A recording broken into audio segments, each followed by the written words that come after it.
Bienvenue à toi, Adam, à Berkshire Nutrition. Merci Alors, toi, Steve, tu es combattant pas encore professionnel MMA. c'est ça. Je te laisse nous détailler ton parcours. Alors, déjà, je me présente. Je m'appelle Adam Agomadov, d'origine tchétchène. Arrivé en France à l'âge de 8 ans. Ça fait à peu près 3 ans que je pratique le MMA maintenant. À l'heure actuelle, je suis numéro 1 en France plutôt. Numéro 1 français, numéro 1 européen. Ayant un record 13 victoires pour 6 défaites. Tu as également des titres en jiu-jitsu brésilien. C'est ça. J'ai gagné plusieurs titres en JB, comme notamment la Coupe de France. Ouais. J'ai remporté la première place, comme j'ai remporté notamment les Open de Bourges, Antibes, enfin plusieurs quoi. Tous ayant remporté la première place quoi. D'accord. Donc, tu as 3 ans de pratique, d'expérience dans ce milieu. Tu as commencé le JJB en même temps que le MMA. Non, pas vraiment. J'ai commencé l'IGB un an après. D'accord. J'ai commencé MMA d'abord et après j'ai commencé l'IGB après mon parcours dans le MMA. Et est-ce que tu avais un sport d'origine, un sport de provenance, Bah, ah, antécédent oui, au MMA? avant de commencer MMA, je faisais un peu de lutte, quoi. D'accord. Un peu de lutte et à droite, à gauche, je faisais un peu de boxe aussi. Mais Ok. Et c'était ton pas. profil de combattant, c'est plutôt quoi? Le sol? C'est plutôt le sol, oui. C'est pour ça que tu es champion de France de JB, c'est pas pour rien. C'est ça. On peut le voir au cartilage de tes oreilles aussi. C'est Tu peux nous exact ça. expliquer d'ailleurs ce qui se passe pour qu'on ait les oreilles comme ça? Pour qu'on ait les oreilles comme ça, c'est le frottement au sol. Soit le frottement au sol, soit le corps à corps avec l'adversaire. Ou soit si je reçois des coups dans l'oreille, bah ça Ah, casse. même les coups, ça peut faire ça. Ouais, c'est Donc en même fait, les c'est coups. quand tu as des micro-fractures, des fractures Ouais, c'est de ça. tes Si, cartilages. si, si la personne a des oreilles dures comme ça, Ouais, et pas mou comme Anas, ouais. Parce bah, qu'Anas, il n'arrive pas à avoir ce type c'est d'oreille. ça. Anas, il n'arrive pas C'est à ça. avoir les oreilles cassées. Bah, si j'ai les oreilles qui sont un peu dures, bah, normalement, les oreilles peuvent se casser plus rapidement. D'accord. Et le fait qu'elle prenne cette adaptation, cet effet, on dit les oreilles au chou-fleur, C'est ça. ça, c'est une gêne, c'est un atout, c'est un avantage, c'est quoi? Bah, ouais, il y a des avantages. Pas vraiment, mais c'est juste. Ça, Ça, c'est ça typique fait. chez les lutteurs, les judokas, les grappleurs, Les grappleurs, rugbymen aussi beaucoup. rugbyman ici, ça, ça fait parler tout le monde, quoi. Ok, ça fait peur. Ça fait peur pour certaines personnes. C'est pour ça qu'Anas, il les veut à ce point. Ah. Exactement. Ouais, je suis pas sûr qu'un jour il y Dédicace à arrive. Anas aussi. Et donc après ta catégorie, c'est quoi? Ma catégorie actuellement, comme je suis en amateur, c'est 57 kilos. Je combats 57. Et plus tard, en pro aussi, je combattrai à 57 quand je vais faire une prise de Et masse. le calendrier de ton évolution pour passer en pro? Ça, on prévoit passer pro début janvier, normalement. Début janvier. Début janvier. Il faut que tu atteignes un certain quota de combat pour ça? En amateur, oui, il faut que tu as 8 combats en amateur pour passer en pro, Quel que soit le score. quel que soit le score, c'est ça. Même D'accord. si tu as 0,8 ou 4,4, ou tu peux passer pro. Ok. Et là, t'as quel âge? Là, je viens d'avoir les 25 ans. 25 ans. Ouais, donc Je suis encore jeune. t'as encore de la marge. Ouais. Ok. Nous, ça fait 1 an, Un 2 ans, 1 an et demi, 1 an et demi qu'on bosse ensemble. qu'on Bah, bosse ça se passe ensemble. plutôt bien. Franchement. Moi, j'ai remarqué chez toi que tu avais un super rapport poids-puissance. En plus d'une obstination au travail et l'avantage de ne pas te blesser, C'est ça. si je me trompe pas. Tu te trompes pas. Voilà. Donc en rapport poids-puissance, on a déjà fait des séances de traction ensemble, traction Exact. lestée. Exact. Et monsieur met autant que moi, alors qu'on a 40 kilos d'écart, On va dire poids de ça. corps. On pèse 40 kilos d'écart et c'est exactement ce que tu arrives à rajouter à ton poids pour faire des tractions. Bah après, c'est En série. en série, ouais. Bah après, je dirais c'est mon point fort, quoi. Le point fort, il vient de mon dos. Parce que avant, je faisais beaucoup de traction aussi. Je faisais des tractions à 20 répétitions, 30, 40, 50. Après, c'est Ah, dû t'as réussi à enchaîner des 50 reps c'est ça, en série? 50 reps en série. C'est dû à ça aussi. C'est pour ça, là, j'arrive porter lourd 30, 40 kilos en lesté, quoi, en traction. Traction lestée en série, ouais. Et t'en fais combien à 40 kilos? Non, 5 x 5. 5 x 5, c'est ça. 5 x 5. Après, t'as soulevé terre ou t'es fort aussi? Solitaire, solitaire, bon, j'ai fait mon max à 150 kilos. Pour un poids de corps de 61, Tu pesais 61. 61. D'accord. Ouais. Et toi, tu as également la particularité d'être un athlète avec une grosse fréquence de combat.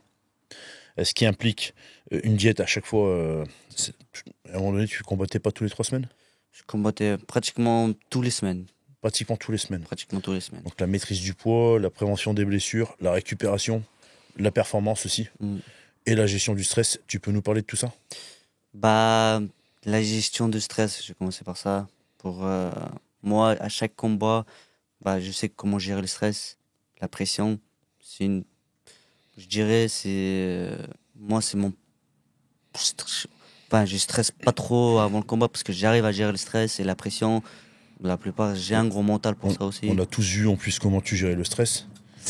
Tu mets un chapeau et tu danses. C'est ça, j'ai mis un chapeau de papara, l'uniforme et c'est parti. Et voilà, pour après, la plupart, enfin pratiquement tous les combattants, ils stressent, mais la plupart, ils savent gérer ce stress.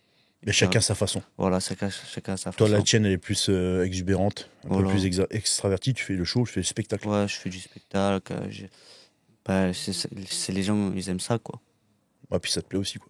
Ça me C'est dans plaît ta aussi. nature. Puis ça te réussit plutôt bien parce que Franchement, t'as un bon ouais, parcours, t'as des bonnes stats. j'arrive à bien performer dans la cage, quoi. Ensuite, pour la régularité sur tes entraînements, ta diète et la maîtrise de ton poids de corps. La prévention des blessures, tout ça, ça va ensemble, je pense, hein. C'est Oui, dans la stratégie de ton entraînement, c'est ça. dans sa planification, la ventilation de ton volume de séances cardio, muscu et sparring. Hmm. Tu peux nous donner des clés, tes astuces, ta façon de faire? Bah, par exemple, Des conseils pour tous ceux qui nous regardent et qui sont des jeunes adeptes de MMA, pratiquants ou non? bah, tout d'abord, si vous voulez pratiquer de MMA, c'est faut que vous soyez entouré des bonnes personnes. Si vous êtes entouré des bonnes personnes, ils vous guideront vers le bon chemin, quoi. Je dirais comme ça. Et pour pratiquer le MMA, bah, faut une bonne condition physique. Pour certains, hein. Faut que ce soit avoir un bon cardio, un bon physique, un peu tout, quoi. Bonne maîtrise des techniques de MMA, un peu tout. Et c'est quoi l'aspect le plus exigeant du MMA dans les phases de combat pour toi? Striking, lutte, le sol? Qui est plus facile, tu veux dire? Qu'est-ce qui est le plus exigeant physiquement? Euh, je, je pense que c'est plus. Qu'est-ce qui t'a demandé le plus de cieux de sacrifice et de travail, d'effort, de persévérance? Parce que moi, on m'a dit qu'il y avait des combattants super doués dès le début, qui soit se blessaient, soit étaient paresseux, un peu feignants. Et que toi, c'est pas que tu déméritais, c'est pas que tu avais moins de talent, mais c'était pas par ça que tu te faisais le plus remarquer, c'était par ta force de travail en fait. Toi, c'est tu es beaucoup vraiment de. l'exemple Ouais, quand on décrit de ce que moi j'ai c'est le entendu. travail. Toi, c'est le travail et la Ouais, persévérance. moi, je le dis, hein, moi, j'ai pas de talent, mais c'est beaucoup de travail. Beaucoup de travail. Et si on travaille dur, bah, ça paye, quoi.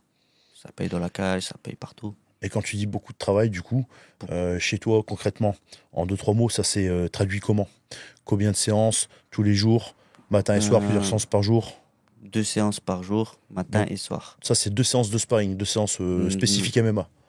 Le matin, c'est préparation physique, Ouais, donc muscu, muscu. Et d'accord. le soir, ça dépend, ça peut être technique, sparring, des drills ou un peu tout, quoi. Mais plutôt des sparring et des drills. D'accord. Drill, qu'est-ce que c'est? Drill, c'est ce que tu répètes la technique plusieurs fois, quoi. D'accord, la répétition. La répétition, répétition et répétition. D'accord. Et en plus, viennent s'ajouter à ça les séances de cardio. Et chez toi, ta façon de faire, le cardio, c'est de la piste à toi, hein. C'est la piste. Tu cours beaucoup. Je cours beaucoup avec Midi. Ouais. C'est notre préparateur physique de la piste.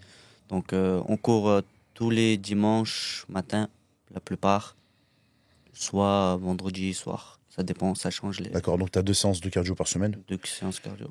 5 séances de muscu. Trois. 3 séances de muscu. 3 séances de muscu. D'accord. 2 séances de cardio, 3 séances de muscu. On donne le secret pour la concurrence, là. Et Trois combien de séances de combat?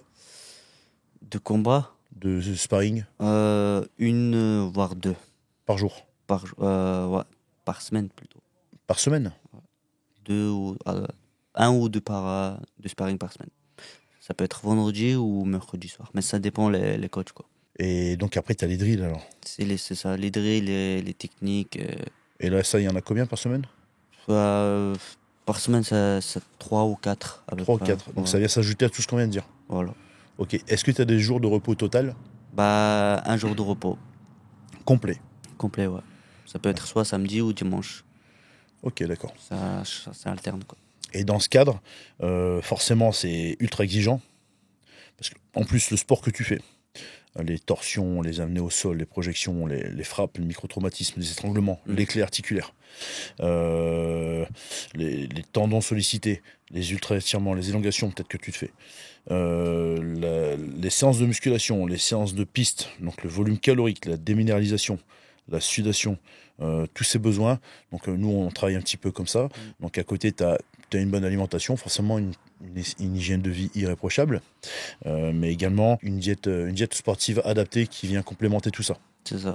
Et donc c'est sur ça qu'on a bossé. Mhm. Tu as vraiment ressenti le bénéfice de ces conseils, Bah, de ces apports? depuis que j'ai commencé avec la Berce Nutrition, euh, j'arrive à plus performer. C'est-à-dire, il y a moins de blessures, j'ai moins de blessures dans la cage ou à l'entraînement, avec un bon complément alimentaire. J'arrive à performer, à avoir de la force, techniquement ou physiquement. Tout ça, bah, grâce à Berce Nutrition. Non, merci beaucoup. Mais donc ça t'a permis de prévenir des blessures, d'avoir plus de force, et puis peut-être aussi de maintenir ta fréquence de combat C'est ça. et d'événements, quoi. Mm. Parce que toi, tu es un athlète qui donne Qui- beaucoup. Tu ouais. penses que quand tu seras pro, tu auras autant de fréquences Je pense pas. dans le calendrier? Ou tu vas plutôt stratégiquement te maintenir, te préserver Bah, ça, on va voir avec les coachs, mais normalement, on essaie de combattre tous les 2-3 mois, quoi. Si, ça dépend comment je vais gérer ça dans la cage, quoi. Et ça te met la pression de passer pro dans quelques semaines? Non, pas du tout. Pas du tout? C'est comme en amateur, hein. C'est comme, comme je combats en amateur, ça sera la même chose que. Sauf qu'en face, tu auras des pros. Voilà, c'est ça. Mais bon, t'es C'est prêt? la même chose, quoi. T'es prêt à arracher des têtes. Je suis prêt à arracher des têtes en pro aussi et Ta, en amateur. ta prochaine date, tu veux nous en parler? Alors, la prochaine date, c'est le 30 novembre Ouais. au COF à Clermont-Ferrand. Le Et COF, c'est une organisation c'est une organisation MMA amateur et pro. et pro. Donc en France, c'est quelque chose C'est de quelque chose, conséquent. ouais, c'est une grosse organisation qui est connue en France. Il y a des combattants qui sont connus qui combattent là-bas aussi. Comme notamment celui qui a l'organisateur, je dirais ça comme ça, c'est Jérôme Le Banner. Et donc c'est le 31 novembre à Clermont-Ferrand. 30 novembre Le 30 novembre à Clermont-Ferrand. à Très bien. Clermont-Ferrand. Contre un adversaire, contre un bon client, quoi. Un bon client? Un bon Et tu client. le sens comment? Franchement, je me sens bien et je vais le taper. Tout à fait. Bon, bah, on essaiera d'être au plus près de toi pour avoir les meilleures images. Nickel, ça c'est. En Merci. attendant, finis bien ta préparation et merci d'être passé nous Merci nous à raconter vous tout ça. aussi. Merci à toi, Steve aussi. Avec plaisir. Et à la prochaine. À la prochaine.